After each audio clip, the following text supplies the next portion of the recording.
Հարգելի գործընկերներ, մենք ներկայացրեցինք 2026 թվականի հունիսի 7-ի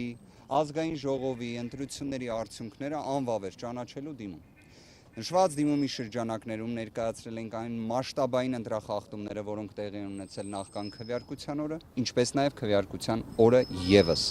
Մենք հատկապես նաև շեշտադրել ենք այն բոլոր ռեպրեսիվ գործողությունները, որոնք տեղի են ունեցել, վարչական ռեսուրսի չարաշահումները, ատելության խոսքը ևս։ Ուզում եմ մի կարևոր հանգամանք բացահայտեմ ձեզ, որ այս ժամանակահատվածում հատուկ առանձին անդրադարձ չենք կատարում։ Մեր կողմից ներկայացվել էր մի քանի դիմումներ կենտրոնական ընտրական հանձնաժողովին, թե ատելության խոսքի վերաբերյալ, թե վարչական ռեսուրսի չարաշահման վերաբերյալ։ Մենք դրանց հետ կապված ստացել էինք կենտրոնական ընտրական հանձնաժողովի մի կողմից անգործությունը, մի կողմից մերժումը։ Դրանք բոլորը բողոքարկվել էին վարչական դատարան եւ մենք ունենք նաեւ վարչական դատարանի վճիռներ, որոնցով այս խնդիրները արձանագրված են։ Այսինքն սա ոչ միայն մեր կողմից գնահատողական դատողություններն են, այլ սա նաեւ դատական ակտերով հստակ արձանագրված հանգամանքներ են։ Վերաքվեարկության անհրաժեշտության վերաբերյալ կենտրոնական ընտրական հանձնաժողովը ընտրության արդյունքները անվավեր ճանաչելու դիմումը քննարկելու ընթացքում պարտավոր է նաև անդրադարձ կատարի վերաքվեարկության հանգամանքին, որը նաև մենք ներկայացրել ենք մեր կողմից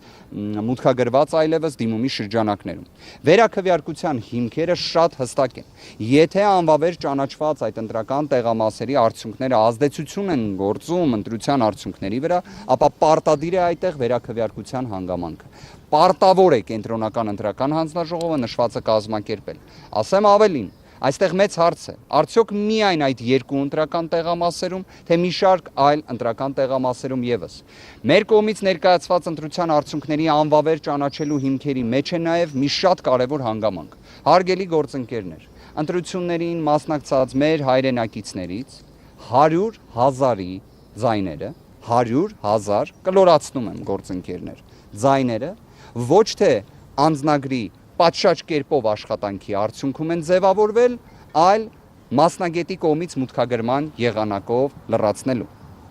Սա արդյոք խնդիր է։ Այո, որովհետև կարգը այնպիսին է, որ անձնագիրը պետք է համապատասխան վերիֆիկացումը անցնելու պայմաններում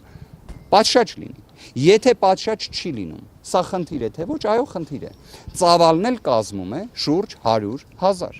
որից 16-ից 17,000-ը այսպես կոչված, նաև հենց կենտրոնական ընտրական հանձնաժողովից էր այդ դիրքորոշումը, գաղտնի ցուցակներ կոչվածը, այսինքն զինծառայողների կողմից քվեարկություն։ Արդյոք այս վիճակագրական տվյալը ևս էական նշանակություն ունի, միանշանակ։ Կներեք ավարտեմ, 17,000 քվեաթերթիկ շուրջ անվավեր է ճանաչվել։ Կարող եմ ասել, թե ինչն է դրա պատճառը։ 2026 թվականի ապրիլ ամսին, երբ 24-ժամյա ռեժիմով ամեն կերպ փորձեցին զրկել ուժեղ Հայաստան կուսակցությունների դաշինքին Սամվել Կարապետյանի անունը եւ ազգանունը օգտագործելու հնարավորությունից, մեկ այլ փոփոխություն ևս արեցին, որը վերաբերում էր հենց անվավեր ճանաչելու, այսպես ասած, կառուցակարգին։ Դրա հետևանքը մենք տեսանք։ Հենց դրա համար է նույն Վենետիկի հանձնաժողովը այդքան միշտ պնդում, որ ընտրություններից շաբաթներ առաջ չի կարելի նման գործողություն անել։ Արեցին, հետևանքը 17,000 անվավեր քվեաթերթիկ։ Ես գիտեք, դրան հեսա կանդրադառնանք, թե ինչ աստիճան տեխնիկական նաև հարցերն են, բայց փաստը նա է, որ նախորդող բոլոր ընտրություններին 4-ից 5,000 անվավեր քվեաթերթիկը այլևս վերածվել է 17,000-ի։ Մյուս հանգամանքը ՆԳՆ-ի ոստիկանության ծառայողների կողմից շուրջ 5,000 մեր հայրենակիցների դիմումները ընտրական տեղամասի փոփոխության վերաբերյալ մերժվել են։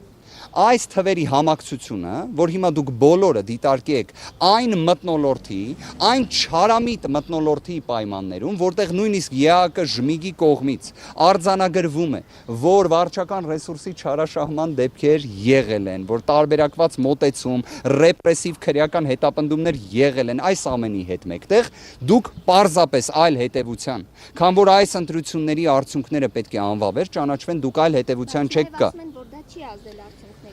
Կարծում եմ իշխանական ցանկացած ներկայացուցիչ այլ տարբերակ քան նման կարծիք հայտնելու չունի, որովհետև վերջիններիս միակ մոլուցքը դա իշխանություն մնալն է։ Բայց Հայաստանի Հանրապետության քաղաքացիները իրենց դիրքորոշումը արտահայտել են, քաղաքացիական պայմանագիր կուսակցությունը չի հաղթել այս ընտրություններում։ Իդեպ կներեք սա էլ արձանագրեմ, Դուք գիտեք, սիրելի հայրենակիցներ, որ միջազգային փորձում առավել քան տարածված է, որ ընտրությունների արդյունքները ամփոփվում են, երբ որևէ մի ուժ ստանում է ընտրելու իրավունք ունեցող անձանց, ներկայացուցիչների, իշխանության կրողների 50%-ից ավելի ձայն։ Հիմա օրինակ եվրոպական երկրների ներկայացուցիչներ, որոնք այս ժամանակահատվածում ես նկատել եմ հեռախոսազրույց են ունեցել Նիկոլ Փաշինյանի հետ, ինձ շատ հետաքրքիր կլիներ դրա մանրամասները իմանալ։ Այսինքն այնտեղ խոսում են, ասում են, դե դուք 49% ես հավաքել, բայց ձայների փոշիացում կա, դրա հաշվին շնորհավորում եմ, որ ընտրվել ես։ Հասկանում եք, սա ամենը խոսում է նրա մասին,